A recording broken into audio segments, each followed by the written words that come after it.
You are listening to Perplexity.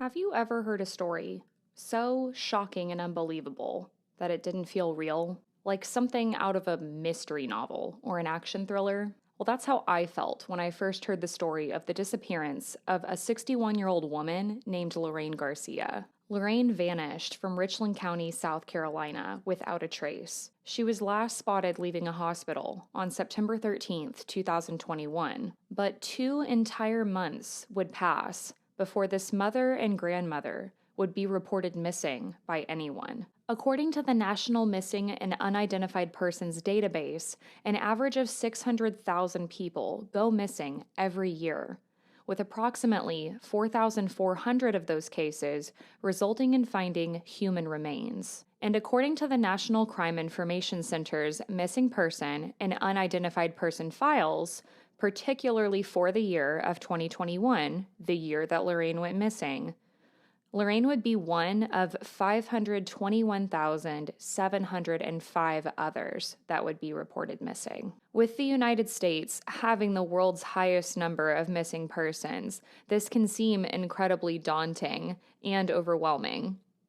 But 2021 actually saw the lowest ever number of missing persons in United States history. For comparison, one of the worst years for the United States in terms of missing persons was the year of 1997, when there were over 980,000 cases filed.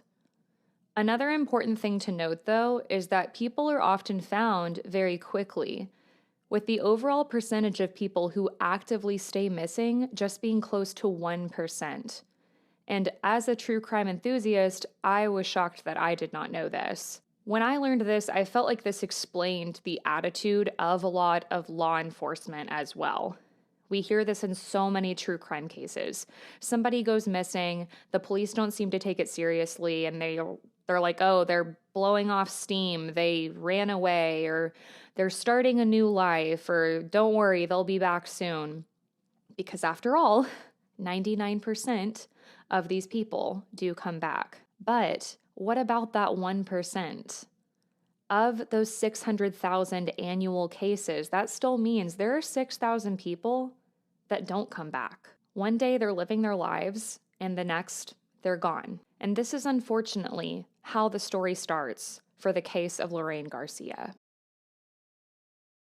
Hello, everyone, and welcome back to another episode of Perplexity, a mystery podcast. As always, I am your host, Kaydra, and if you're new here, hello and welcome. I tell tales every single week that have perplexed me. So if you love a good mystery that leaves you wanting more, don't worry, you're in the right place. And if you enjoy, be sure to follow along. I would love to have you. And if you are a returning listener, happy to have you back. Before we get into the case of Lorraine Garcia, I do want to issue a quick trigger warning, as this podcast is adult and this does have an abuse element, so listener discretion is advised. And as always, all of the sources that were used for today's episode will be available down in the show notes. So one of Netflix's newest true crime docuseries that just came out in the last few years that focuses on missing persons is what drew my attention to the case of Lorraine Garcia. So this show is called Missing, Dead, or Alive, and I'm hoping that they do more episodes. I found it so fascinating, but basically they follow the disappearances of 4 individuals, all from South Carolina. And all of these people went missing under pretty unusual circumstances.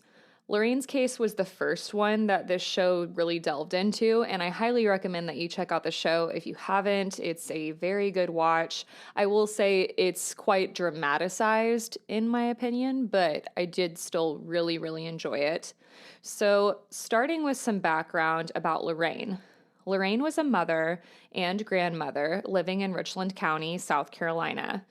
She would vanish September 13th, 2021, when she was 61 years old, and it would end up being her former daughter-in-law, a woman named LaManda Moore, that would report her missing.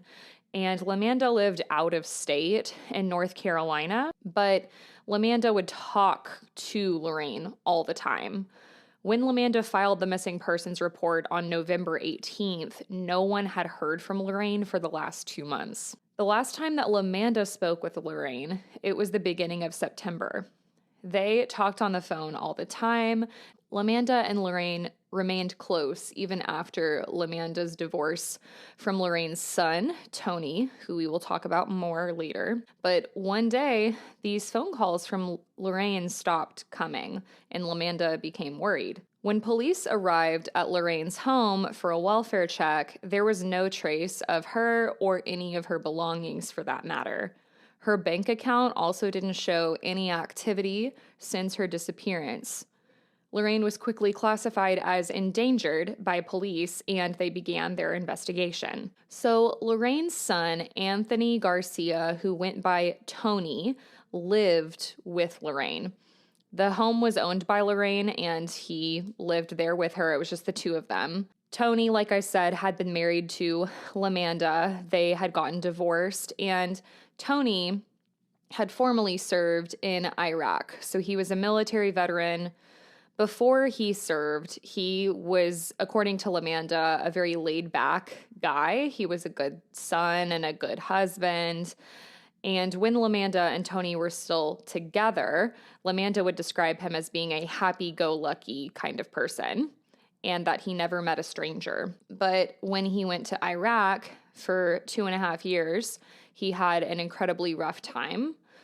He basically was responsible for clearing the buildings during the war, and at one particular time, their striker was hit by an IED. So when he returned home, he, according to Lamanda, was very paranoid, and he just had this wild look in his eyes. He didn't look like the same person. He was like a shell of his former self. He also began to struggle with alcohol abuse, and Tony would later be diagnosed with PTSD, and he began to develop violent tendencies. One New Year's Eve, according to Lamanda, Tony would turn off every light in the house when he heard all the fireworks going off, and he put a finger over his mouth and told Lamanda to hush. He stood by the front door with a knife in his hand for about 10 minutes before Lamanda was like, "You know nobody's coming, right?" And trying to calm him down. So she just briefly describes this encounter in the documentary. She would also say that Tony would become abusive. So Lamanda and Tony's marriage eventually fell apart, and Lamanda would leave to North Carolina, taking their children with her. The children are not mentioned in the documentary, so I don't know anything about the family other than that. She never filed reports of the abuse to law enforcement, which is very common, and I'm not blaming her at all. She was very scared of Tony, so that was her rationale for not filing. According to Lamanda, Tony would often take out his inner emotional turmoil on his mother, Lorraine, as well. Lamanda would tell police that the last time she spoke to Lorraine was on the phone, and Lorraine, who was normally very kind and engaged, didn't seem like her normal self. She seemed very paranoid. She said that she was worried that people were listening to her conversations. And Lamanda would explain to police also that Lorraine was very scared of her son, Tony Garcia. So when Lamanda stopped hearing from Lorraine and asked Tony where Lorraine was, he would never give her a straight answer. He's dodging her questions, and it was very suspicious. So police would eventually learn that the day before Lorraine disappeared, Tony was urging Lorraine to sell the house, and he took her to a lawyer's office. But Lorraine didn't want to sell her house, so she refused. But Tony threatened her, grabbing her arm with great force and saying, quote, "Mama, do you realize how easy it would be to push you down these steps and kill you? You will do what I tell you to do." End quote. Knowing her son had a history of being violent and had made numerous threats to her in the past, was it possible that Lorraine Garcia had run away in fear of her own life? Police certainly believed that this could be a possibility. After all, 99% of people who go missing come back. But when police searched Lorraine Garcia's home further, they would find some very troubling things. When police arrived at Lorraine Garcia's home, it was nighttime. They would find some lights on in the home and the back door open. The home was completely vacant. There was nothing in it. It had been stripped down to the studs. Even the carpet was gone. Additionally, the house smelled like bleach. There were also holes punched into several walls, and detectives would describe this as appearing to be like knuckle-shaped holes in the walls, like someone had punched them. Strangely, there were also strings attached to every doorknob in the house. There were screw holes down the frame of what was believed to be Lorraine's bedroom door, as if it had been bolted shut at some point. Police would later approach the back side of the home and the back door that entered into the garage. But police would find this door bolted shut. Later, police would be able to return to this area after obtaining a search warrant. But when police would enter the garage, they would find nothing more than what appeared to be storage, their belongings, scrapbooks, and boxes of other things. When police investigated the backyard, they would also find Lorraine's burn barrel.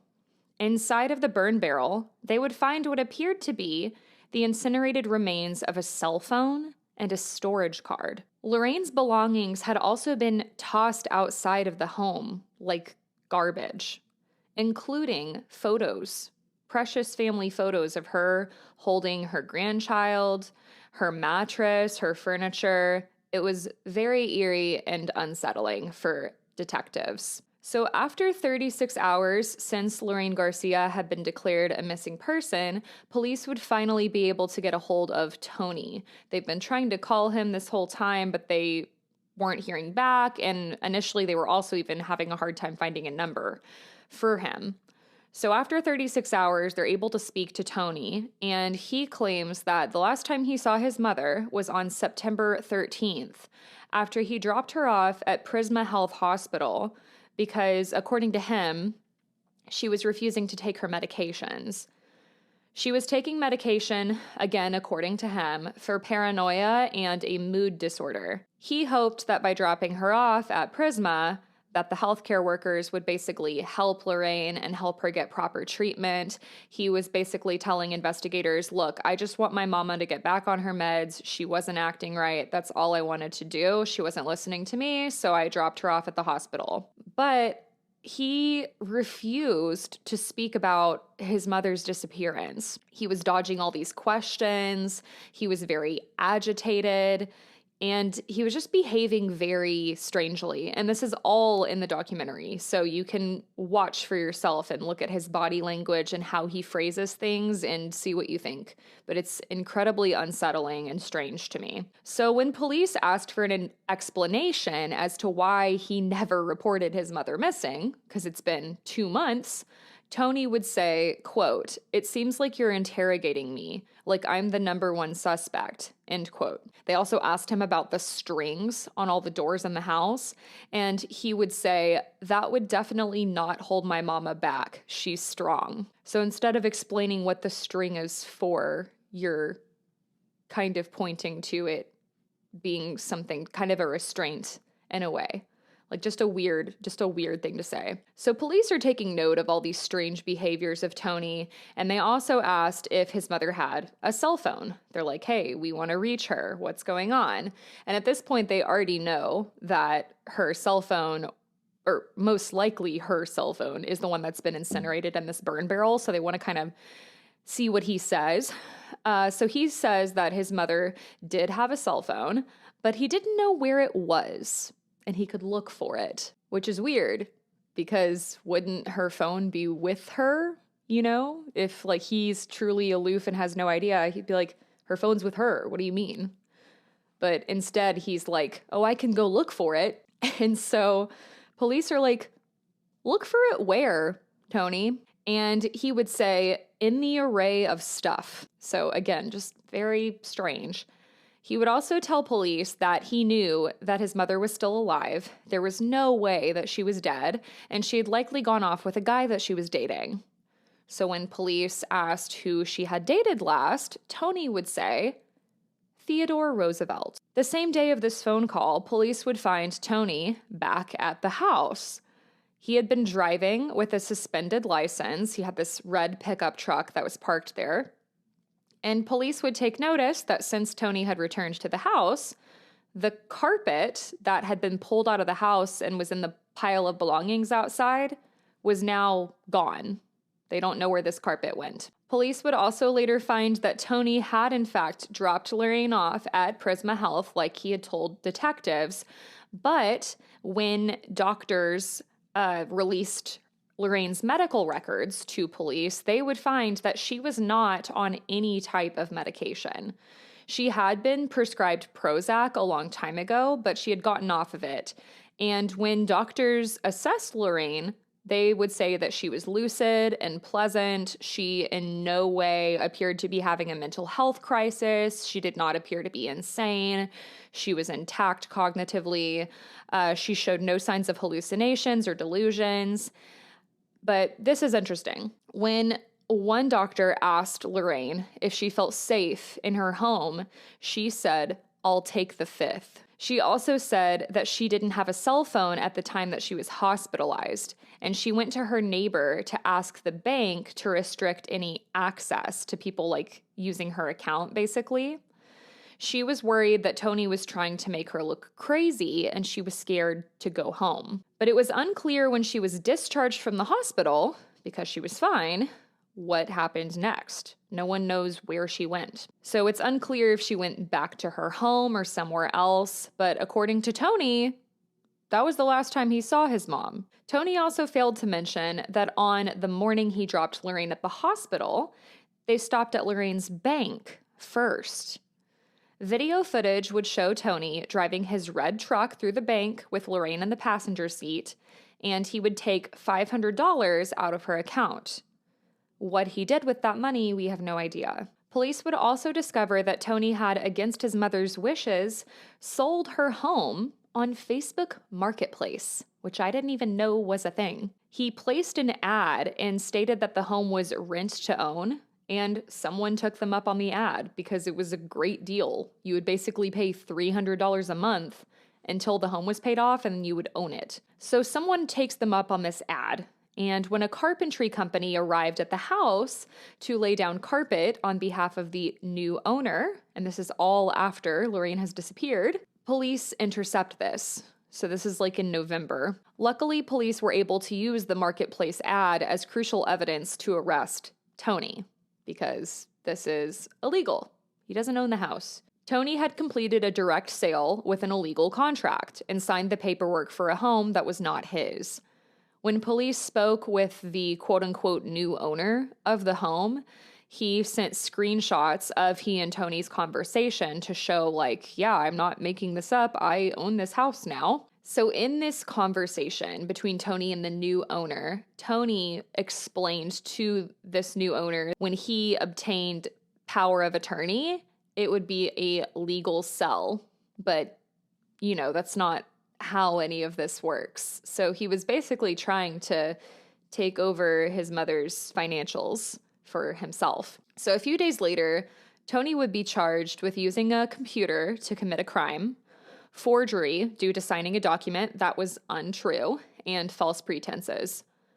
Meanwhile, police would continue to investigate Lorraine's disappearance, and Tony would be identified as a person of interest in the case. Video footage at a storage unit that Tony had later rented would show him moving belongings in and out of the storage unit over the course of several days after Lorraine's disappearance.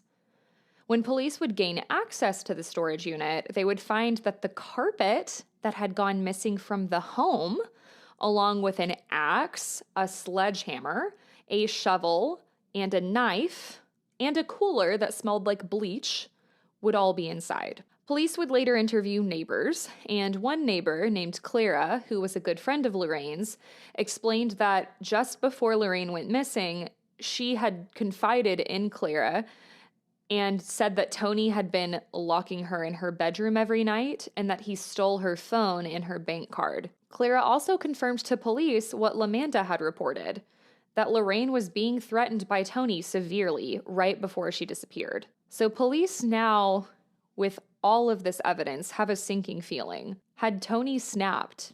And had he done something unimaginable that he would never be able to take back? And of course, one of the big questions, if he did kill his mother, where was her body? After Lorraine's disappearance, police would also learn that Tony had a girlfriend, a woman named Shakayla Moran. Shakayla would tell police that while she stayed there, Lorraine would often appear paranoid and to be having hallucinations, saying that people were coming in and out of the house and were out to get her.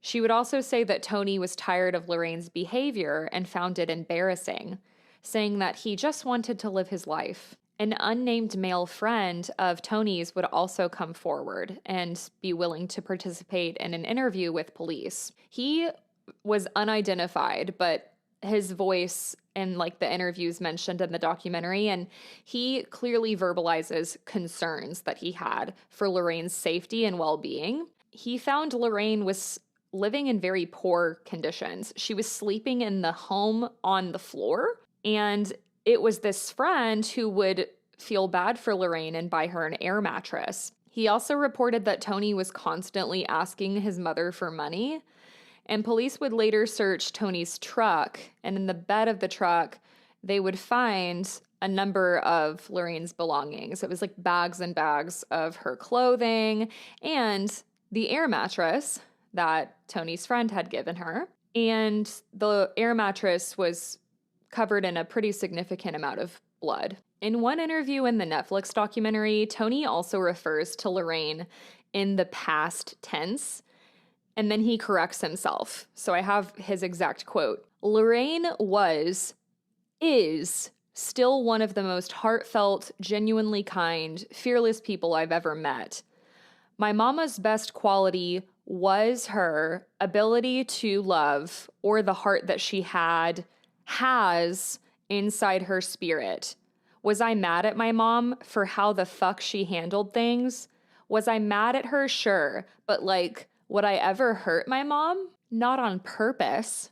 End quote. With Tony also just refusing to cooperate with police and law enforcement having nothing more than circumstantial evidence, all they can do right now is hold Tony for these forgery and false pretense charges, which they know won't be able to hold Tony in jail for long.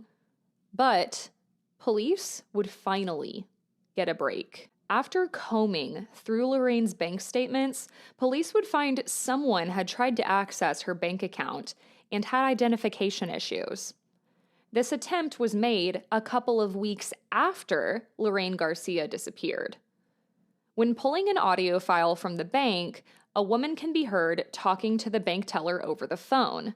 And this woman claims to be Lorraine Garcia. She said that she couldn't access her account number because she didn't have an online account and didn't have the account number on hand. While it was possible this was Tony unsuccessfully trying to get into her accounts, or maybe his girlfriend helping, it could also be Lorraine. So police assigned to Lorraine's case would share that this lead gave them some hope. Maybe Lorraine was still alive. Her neighbor Clara had mentioned that Tony had stolen her bank card and her cell phone, and so she asked Clara to contact the bank and restrict access.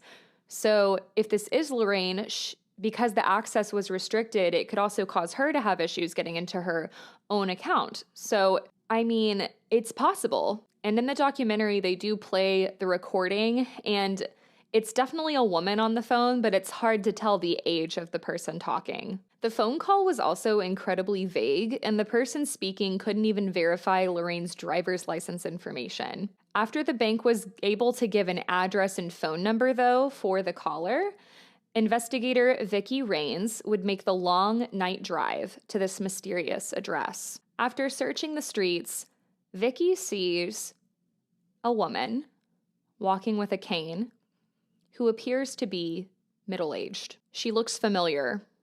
So she says, Lorraine, and this woman turns around and acknowledges her. And this is where Vicky Rains would find Lorraine Garcia alive and well, in a blue coat, wearing a face mask, and carrying a grocery bag. Lorraine knew that she was in danger if she continued to stay with Tony, and she feared what would happen to her if she didn't leave. Lorraine would later say that Tony had been taking pills, smoking marijuana, and drinking excessively, trying to forget about what he had seen in the infantry. He only talked to her about this one time, about his time in Iraq.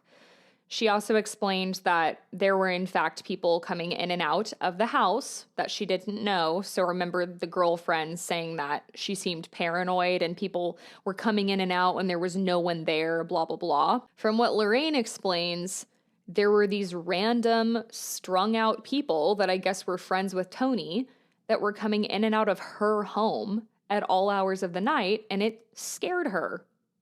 Of course it did. And Lorraine would also say that they would come from the garage, from the front of the house, the back of the house. She even found a man that she didn't recognize eating food in her closet one time. She was finding drug paraphernalia, so she didn't feel safe. So she went on a bus and told Vicky that she drove as far as she could, saying that that was the beginning of the rest of my life. Despite her fear, she still has a deep love for her son, and because of that, she ultimately decided not to press charges against Tony. The year that Lorraine Garcia went missing, Lorraine would be one of 521,705 others to be reported missing. The overall percentage of people who actively stay missing is close to just 1%. Lorraine was in that 1% for several months. But thanks to the work of the Richland County Police Department, she would join the 99% in being found. Things admittedly looked incredibly bad for Lorraine and for Tony. The house being sold, the abuse history, Tony's very strange behavior, and the things found in the storage unit, the bleach, Tony never reporting Lorraine missing.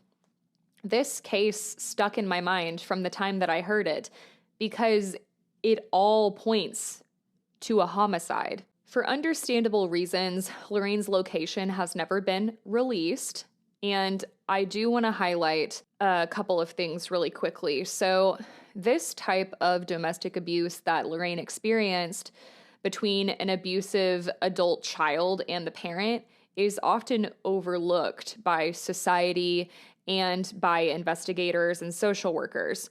According to a 2019 research study from the International Journal of Environmental Research and Public Health, this type of violence, known as CPV, or child-to-parent violence, is considered the most hidden and stigmatized form of family violence. One of the peculiarities of CPV is that parents must seek protection from the same children that they are responsible for protecting. I would imagine having to make this type of decision, if you're a victim of CPV, would be incredibly difficult and scary, especially for mothers, because of the stigmas that are so often put on us by society, you know, to be a good mom, and if your child is acting out, it must be your fault entirely. But for this case, it was because of the environment that Tony was thrown into as an adult in the military. There's nothing Lorraine could have done about that. So I truly hope that Lorraine is safe and happy and that she's able to move forward with her life. She seems like a gentle and very kind person, and I truly wish the best for her and her family. And this story is certainly perplexing. So that, everyone, is the story of the disappearance and the discovery of Lorraine Garcia. And I just want to say, if you or someone you know is experiencing domestic abuse, call the National Domestic Abuse Hotline at 800-799-7233, or visit the National Resource Center on Domestic Violence. Their website is nrcdv.org. You can also contact your state's Adult Protective Services office. If you are still with me, I want to thank you so much for listening to today's episode. If you enjoyed it, there are some ways that you can help me out, keep the perplexing tales flowing. I would love it so much if you're watching on YouTube to hit that subscribe button and the notification button. Like this video and drop a comment. Let me know if you had heard of this case before, if you were shocked by the outcome, and what you want to hear from me next. If you're listening on a podcast platform, it would mean the world to me if you left a 5-star review. You can leave reviews on Apple and Spotify.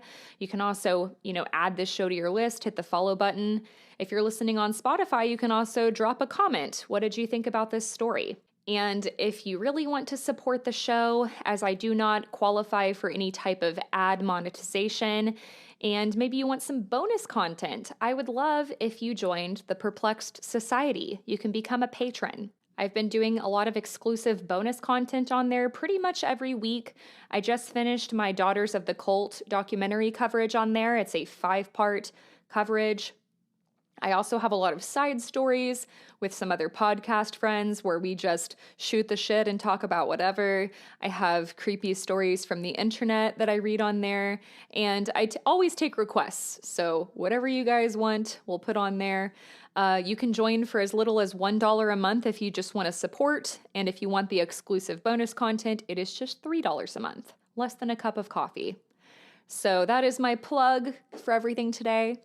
You all are amazing. I hope you have a great week, and I hope you all stay safe, and I will talk to you next week. Bye.